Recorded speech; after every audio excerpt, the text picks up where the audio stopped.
희망병원 로비, 그날 모든 것이 뒤집혔습니다. 75세 여인이 바닥에 무릎을 꿇었어요.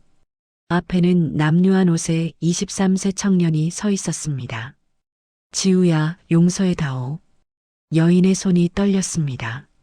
청년에게 닿으려 했지만 망설여졌어요. 할머니. 한지우의 볼에 눈물이 흘렀습니다. 재벌 병원 이사장이 거지 같은 청년 앞에 무릎 꿇은 이유는 무엇일까요? 그 눈물은 무엇을 의미할까요? 평범해 보이는 사람들의 숨겨진 이야기, 마음이 따뜻해지는 이야기를 매일 전해드립니다. 잠시만 구독 버튼을 눌러주세요. 자, 이제 모든 것이 시작된 그날로 돌아가겠습니다. 한지우의 아침은 어둠과 함께 왔습니다. 새벽 5시, 알람 없이도 눈이 떠졌어요. 23, 대학생이어야 할 나이였습니다. 하지만 지우는 폐지를 주었어요. 3평짜리 쪽방에서 일어났습니다. 벽지가 곳곳이 벗겨져 있었어요. 작은 창문으로 회색빛 하늘이 보였습니다. 찬물로 세수했습니다. 거울 속 얼굴은 23보다 더 늙어 보였어요. 하지만 지우는 신경 쓰지 않았습니다. 낡은 작업복을 입었습니다. 고등학교 중퇴 후 줄곧 입던 옷이었어요. 군장갑을 끼고 폐지 수레를 끌고 나갔습니다. 재개발 지역 골목은 조용했습니다. 비어있는 건물들 사이로 바람이 불었어요. 상가 뒷문마다 박스가 쌓여 있었습니다. 지우는 하나씩 펴서 수레에 실었어요. 8년째 하는 일이었습니다. 15대부터요. 2시간 후 수레가 가득 찼습니다. 고물상 앞에 섰어요. 주인 아저씨가 수레를 훑어봤습니다. 오늘은 2,000원. 지우는 아무 말하지 않았습니다. 돈을 받아 주머니에 넣었습니다. 편의점에 들렀습니다. 삼각김밥 하나를 집었어요. 1,000원. 계산하고 밖으로 나왔습니다. 공원 벤치에 앉아 천천히 먹었습니다. 옆 벤치에는 대학생들이 앉아 있었어요. 노트북을 펴고 과제 이야기를 했습니다. 중간고사 망했어. 나도. 교수님 너무 깐깐하시더라. 지우는 김밥을 삼켰습니다. 대학? 가보지 못한 곳이었어요. 저녁 무렵 쪽방으로 돌아왔습니다. 벽에 붙은 사진 한 장. 어머니였습니다. 엄마 왔어. 조용히 인사하고 책상 앞에 앉았어요. 서랍에서 두꺼운 책을 꺼냈습니다. 표지가 다해진 의학책이었어요. 기초해부학. 어머니가 남긴 유일한 유산이었습니다. 형광등 불빛 아래서 지우는 책을 펼쳤습니다. 8년 동안 읽고 또 읽은 책이었어요. 이제는 거의 외울 지경이었습니다. 공책에 영어 의학 용어를 적었습니다. 독학으로 배운 영어였어요. 시계를 봤습니다. 밤 11시. 지우는 책을 덮지 않았습니다. 23. 이제 늦었을까요? 아니에요. 아직 늦지 않았습니다. 자정이 넘어서야 불을 껐습니다. 내일도 새벽 5시에 일어나야 했으니까요. 다음 날 오후 지우는 희망병원 근처를 지나고 있었습니다. 병원 앞 서점 쇼윈도에 새 책들이 진열되어 있었어요. 지우는 발걸음을 멈췄습니다. 안으로 들어갔습니다. 의학 서적 코너였어요. 최신판 해부학 책이 꽂혀 있었습니다. 지우는 조심스럽게 책을 꺼냈어요. 컬러 사진이 선명했습니다. 집에 있는 책은 흑백이었거든요. 한 페이지씩 넘기며 읽었습니다. 시간이 흘렀어요. 손님, 서점 주인이 다가왔습니다. 지우의 낡은 옷을 보더니 미간을 찌푸렸어요. 사실 거 아니면 만지지 마세요. 책 더러워지잖아요. 죄송합니다. 지우는 책을 제자리에 꽂았습니다. 여긴 공부방 아니에요. 나가세요. 고개를 숙이고 밖으로 나왔습니다. 바로 그때였습니다. 검은색 외제차가 서점 앞에 섰어요. 뒷좌석 문이 열렸습니다. 지우와 비슷한 나이의 여자가 내렸습니다. 명품 가방을 들고 있었어요. 최예린이었습니다. 예린은 최신형 태블릿을 들고 서점으로 들어갔어요. 지우와 스쳐 지나가며 힐끔 봤습니다. 냄새. 작게 중얼거렸지만 지우는 들었습니다. 예린이 의학 서적 코너로 갔어요. 아까 지우가 보던 그 책 앞에 섰습니다. 서점 주인이 달려왔어요. 예린 양, 어서 오세요. 아빠가 의학 용어집 사오래요. 아, 병원장님께서요. 제가 바로 준비해 드릴게요. 주인은 허리를 굽신거렸습니다. 예린은 책을 펼치지도 않고 태블릿만 봤어요.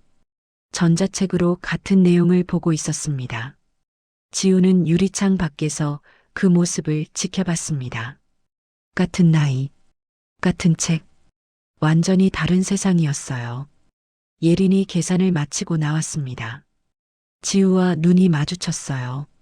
아까 그 사람? 예린이 비웃듯 말했습니다. 20 넘어서 서점에서 공짜로 책 보고 있어? 부끄럽지도 않아? 지우는 대답하지 않았습니다. 거지는 도서관이나 가지. 왜 여기서 어슬렁거려? 예린이 차에 탔습니다. 차가 떠났어요. 지우는 그 자리에 서 있었습니다. 주머니에 손을 넣었어요. 1,000원이 만져졌습니다. 오늘 번 돈 전부였습니다. 주변 사람들이 지우를 쳐다봤어요. 수군거리는 소리가 들렸습니다. 지우는 폐지 수레를 끌고 자리를 떠났습니다. 발걸음이 무거웠습니다. 23. 친구들은 대학생이 되어 있었어요. 누구는 취업 준비를 하고 누구는 연애를 했습니다. 하지만 지우는 여전히 폐지를 주었습니다. 내일도 모레도 계속. 언제까지일까요? 지우는 하늘을 올려다봤습니다. 구름이 빠르게 흘러갔어요. 쪽방으로 돌아가는 길이었습니다. 이틀 후 밤 9시 지우는 희망병원 뒤편에서 폐지를 줍고 있었습니다. 병원 쓰레기장 근처엔 박스가 많았거든요. 수레에 박스를 싣고 있었어요. 그때 병원 응급실 쪽에서 사이렌 소리가 들렸습니다. 구급차였어요. 지우는 손을 멈추고 그쪽을 봤습니다. 들것이 내려왔어요. 외국인 남자가 누워 있었습니다. 얼굴이 창백했어요. 구급대원들이 급하게 응급실로 들어갔습니다. 지우는 수레를 그대로 두고 응급실 창문 쪽으로 다가갔습니다. 유리창 너머로 안이 보였어요. 의사들이 환자 주위에 모여 있었습니다. 젊은 의사가 환자에게 뭔가 물었어요. 정우진이었습니다. 환자가 대답했지만 영어였습니다. 간호사가 급하게 말했어요. 통역사 연락됐어요? 교통사고로 못 온답니다. 그럼 어떡해요? 환자 상태가 안 좋은데. 병원장 최성민이 나타났습니다. 양복을 단정히 입고 있었어요. 제가 아는 영어 선생 불렀습니다. 곧 도착합니다.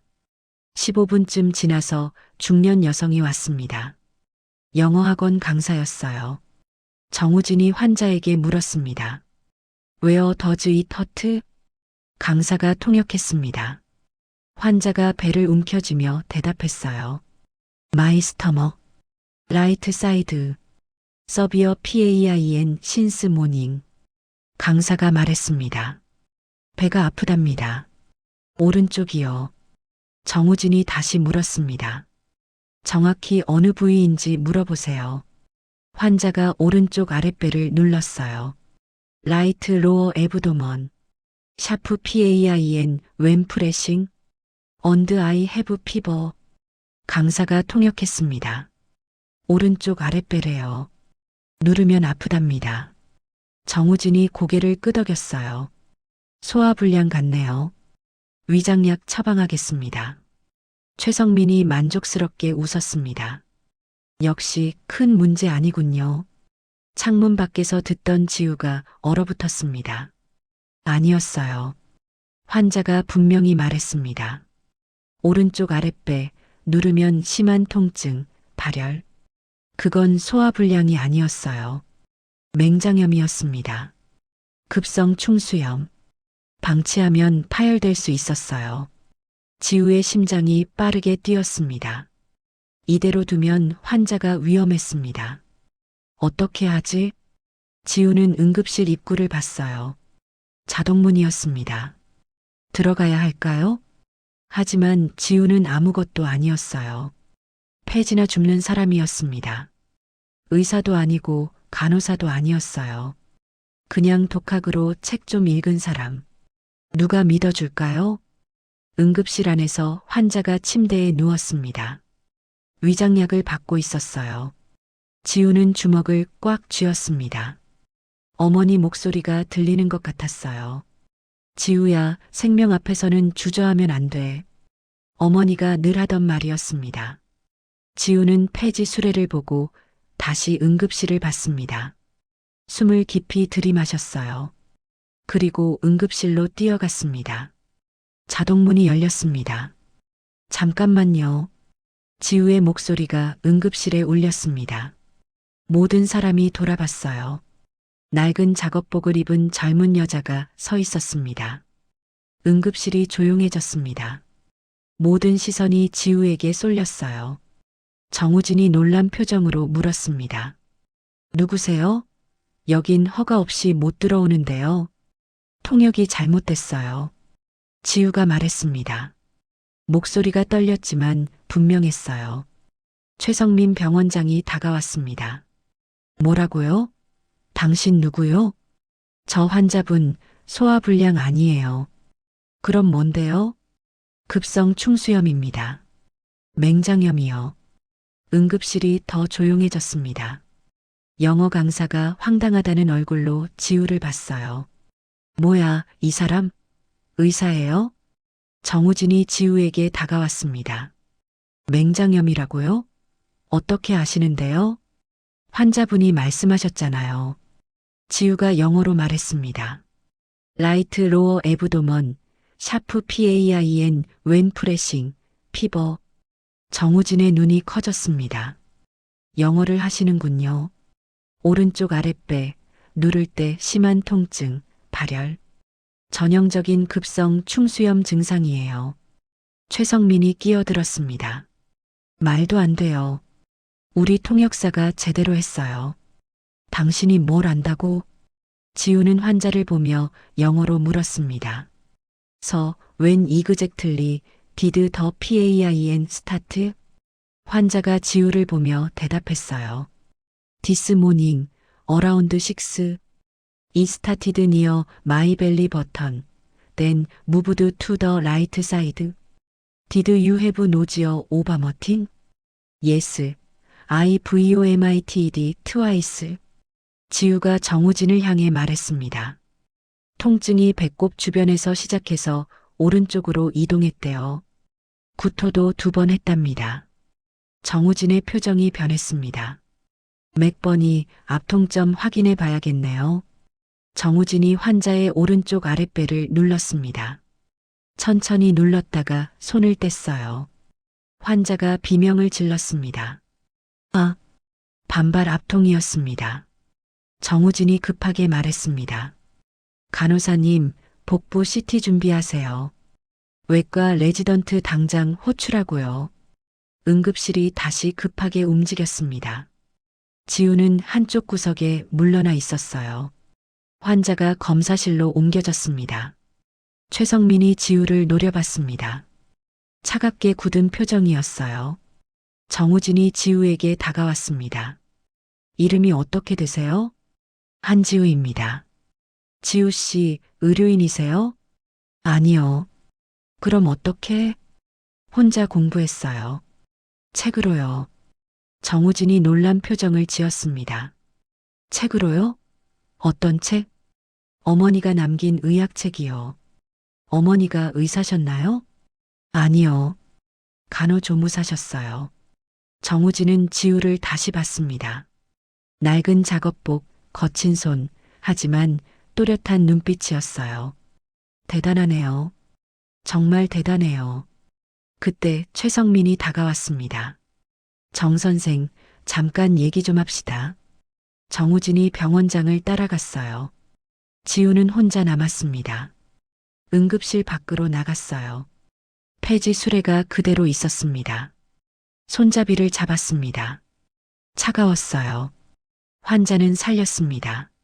하지만 지우의 삶은 변하지 않았어요. 내일도 폐지를 주어야 했습니다. 수레를 끌고 걸었습니다.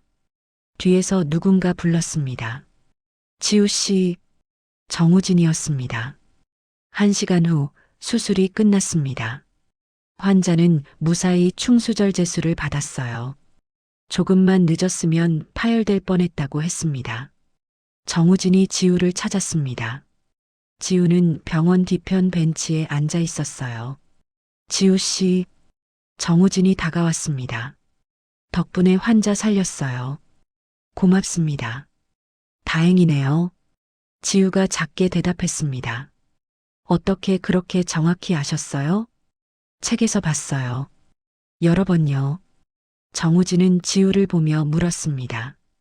혹시 의대 진학 생각은 없으세요? 지우가 쓴웃음을 지었습니다. 돈이 없어요. 장학금이라든지 고등학교도 중퇴했어요. 검정고시도 못 받고요. 정우진은 말을 잃었습니다. 그때 복도 저쪽에서 목소리가 들렸습니다. 정 선생, 최성민이 다가오고 있었습니다. 뒤에는 우아한 정장의 노부인이 함께였어요. 서영숙 이사장이었습니다. 지우는 벤치에서 일어났습니다. 이사장님, 이분이 오늘 환자를. 정우진이 말하려 했지만 최성민이 끼어들었습니다. 이사장님, 오늘 작은 해프닝이 있었습니다. 다행히 잘 마무리됐고요. 서영숙이 지우를 내려다봤습니다. 차가운 눈빛이었어요. 이분이? 네. 정우진이 대답했습니다. 서영숙이 지우를 위아래로 훑어봤습니다. 낡은 작업복, 거친 손. 통역을 했다고? 네, 그렇습니다. 지우가 대답했습니다. 나이는? 23입니다. 직업은? 지우는 잠시 망설였습니다. 폐지를 줍습니다. 서영숙의 눈빛이 더 차갑게 변했습니다. 학력은? 고등학교 중퇴입니다. 중퇴? 서영숙이 비웃듯 말했습니다. 고등학교도 못 나온 사람이 어떻게 의학 용어를 알지? 독학했습니다. 부모는? 지우는 입술을 깨물었습니다. 어머니는 돌아가셨습니다. 아버지는 모릅니다. 서영숙의 얼굴이 미세하게 흔들렸습니다. 어머니 성함이? 지우는 왜 그런 질문을 하는지 몰랐습니다. 한미숙입니다. 본명은? 네, 본명 말이야. 서영숙의 목소리가 날카로웠습니다. 서지혜였다고 들었습니다. 순간 서영숙의 얼굴이 새하얗게 질렸습니다. 손에 들고 있던 서류 파일이 바닥에 떨어졌어요. 지혜. 서영숙의 목소리가 떨렸습니다. 내 어머니가 서지혜라고? 네. 복도가 조용해졌습니다. 서영숙은 지우를 빤히 쳐다봤어요. 손이 떨리고 있었습니다. 최성민이 재빨리 서영숙을 부축했습니다. 이사장님 괜찮으십니까? 서영숙은 병원장의 손을 뿌리쳤습니다. 지우에게 다가갔어요. 손을 뻗었습니다. 하지만 닿기 직전에 멈췄어요. 내 어머니는 언제? 5년 전입니다. 서영숙의 눈에서 눈물이 흘러내렸습니다. 하지만 곧 표정이 굳어졌어요. 차가운 가면을 다시 썼습니다. 나가. 네. 지우가 믿을 수 없다는 표정으로 서영숙을 봤습니다. 당장 나가. 다시는 이 병원에 오지 마. 왜요? 제가 뭘? 내 딸 이름을 함부로 쓰지 마.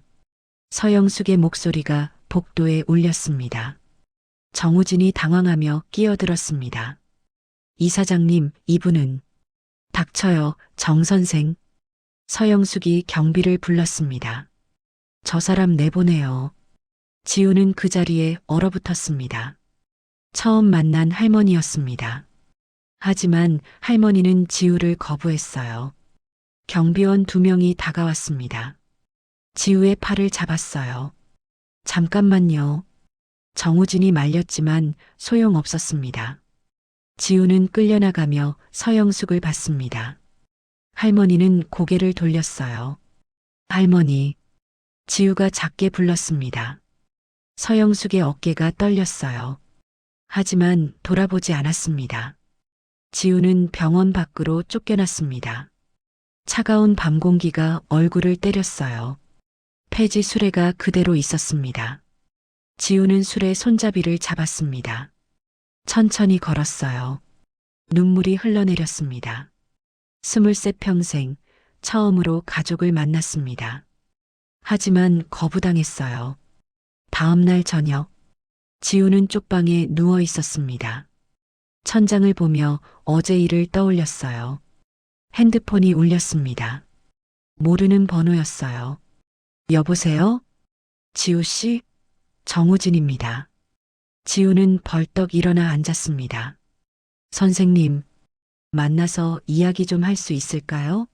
중요한 얘기가 있어요. 1시간 후 지우는 병원 근처 카페에서 정우진을 만났습니다. 정우진이 서류 봉투를 꺼냈어요. 이거 보세요. 지우가 서류를 펼쳤습니다. 병원 내부 문서였어요. 이게 뭐예요? 최성민 병원장의 비리 기록입니다. 외국인 환자들한테 과잉 진료를 했어요. 지우는 서류를 읽었습니다. 여러 환자들의 이름이 적혀 있었어요. 그리고 한 이름에서 손이 멈췄습니다. 서지혜. 숨이 멎는 것 같았습니다. 어머니. 정우진이 고개를 끄덕였습니다. 5년 전 기록이에요. 지우 씨 어머니가 이 병원에서 치료받으셨어요. 지우는 계속 읽었습니다. 불필요한 항암제 투여, 과잉 진료, 잘못된 처방, 그리고 마지막 줄, 의료사고 은폐, 환자 사망. 지우의 눈에서 눈물이 쏟아졌습니다. 병원장이 우리 엄마를? 네. 그리고 기록을 조작했어요. 교통사고로요. 지우는 서류를 움켜쥐었습니다. 손이 떨렸어요. 왜요? 왜 숨긴 거예요? 돈 때문입니다. 의료사고가 알려지면 병원 평판이 떨어지니까요. 병원장은 병원을 매각하고 큰 돈을 챙기려 했어요. 그럼 할머니, 아니, 이사장님은 모르세요. 어머니가 어떻게 돌아가셨는지 그냥 병으로 아신 거예요. 지우는 서류를 내려놓았습니다. 왜 이걸 저한테 보여주시는 거예요? 정우진이 지우를 똑바로 봤습니다. 진실을 밝혀야 해요. 지우 씨 어머니를 위해서요. 그리고 다른 환자들을 위해서요. 지우는 창밖을 봤습니다. 희망병원 건물이 보였어요. 이사장님한테 알려야 해요. 맞아요. 하지만 증거를 더 모아야 해요. 병원장이 가만히 있지 않을 겁니다. 지우는 고개를 끄덕였습니다. 도와주실 거예요? 물론이죠. 정우진이 미소 지었습니다. 지우는 다시 서류를 봤어요. 어머니 이름이 적힌 종이 복수가 아니었습니다. 진실이었어요. 어머니가 억울하게 죽었습니다. 그 진실을 밝혀야 했어요. 23. 늦지 않았습니다. 지우는 주먹을 꽉 쥐었습니다. 시작하죠. 사흘 후 밤 10시. 지우와 정우진은 병원 지하 자료실에 있었습니다. 오래된 의료 기록들이 쌓여 있었어요. 5년 전 기록이 어디쯤 있을까요? 정우진이 서랍을 뒤졌습니다. 지우도 함께 찾았어요. 1시간쯤 지났을 때 지우가 낡은 파일을 발견했습니다. 선생님, 이거요. 파일을 펼치자 어머니 이름이 보였어요. 서지혜. 진료 기록이 빼곡했습니다. 과잉 진료, 불필요한 항암제. 지우의 목소리가 떨렸습니다. 정우진이 다른 서류를 꺼냈어요. 이것 보세요. 병원장 직인이 찍혀 있어요. 의료사고를 교통사고로 조작한 문서예요. 엄마는 교통사고로 돌아가신 게 아니었어요. 병원 때문이었던 거예요. 그때 자료실 문이 열렸습니다. 불이 환하게 켜졌어요. 최성민이 서 있었습니다. 뭐 하는 거죠? 뒤에는 경비원 3명이 있었어요. 정우진이 서류를 뒤로 숨겼습니다. 자료 정리 중입니다. 거짓말 마세요. CCTV 다 봤어요. 최성민이 다가왔습니다. 그 서류 내놓으세요. 안 됩니다. 정 선생, 의사 면허 날아가도 좋아요? 정우진의 얼굴이 굳었습니다. 최성민이 경비원들에게 신호했어요.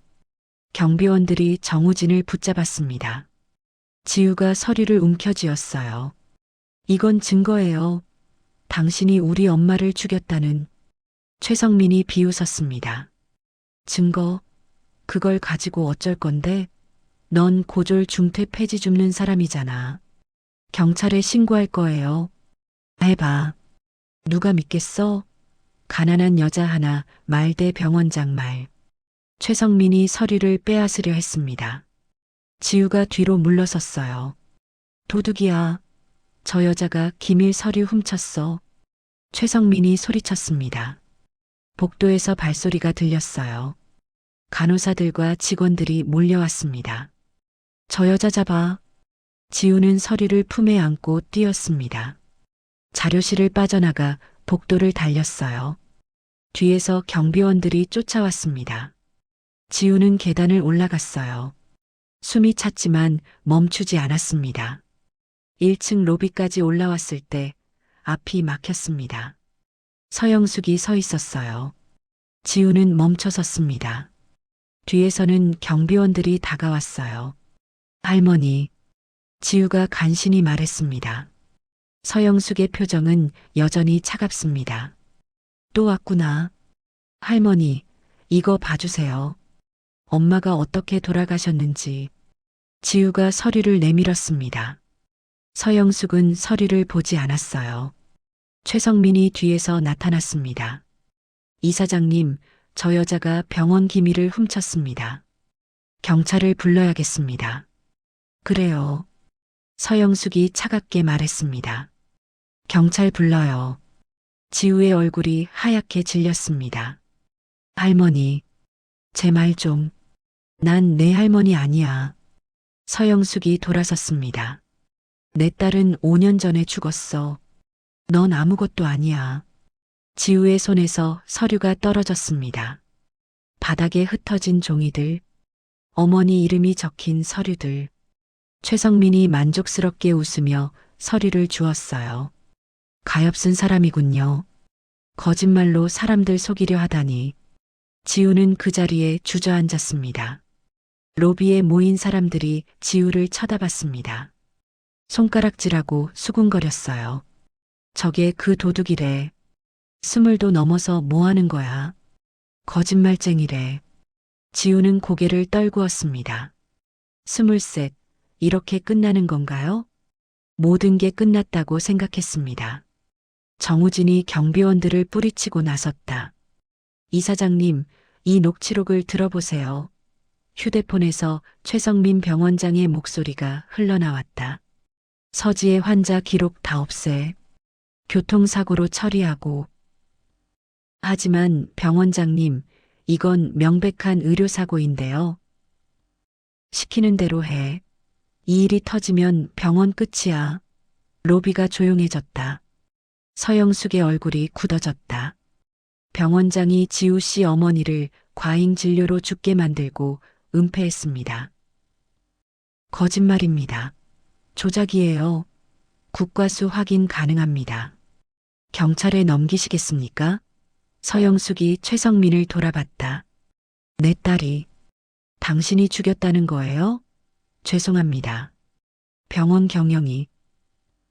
저 사람 잡으세요. 경찰 불러요.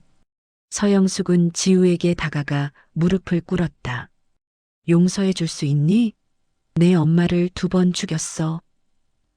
할머니, 이제라도 내 곁에 있어 주겠니? 두 사람은 서로를 껴안았다. 석 달 후, 희망병원의 서지의 의료장학재단 설립식 현수막이 걸렸다. 서영숙이 무대에 섰다. 가난해도 꿈이 있는 청년들을 돕겠습니다. 박수가 터졌다. 지우는 할머니를 보며 미소 지었다. 할머니, 저 다음 달부터 검정고시 학원 다녀요. 그래, 의대 꼭 가자. 지우는 더 이상 폐지를 줍지 않았다. 하지만 가끔 쪽방촌 청년들에게 무료로 공부를 가르쳐 줬다. 포기하지 마세요. 늦은 건 없어요. 어머니의 낡은 의학책은 재단 전시관에 기증했다. 23 청년이 버려진 꿈으로 병원을 살리고 가족을 되찾은 이야기. 그 이야기는 많은 사람들에게 희망이 되었다. 나이는 숫자일 뿐이었다.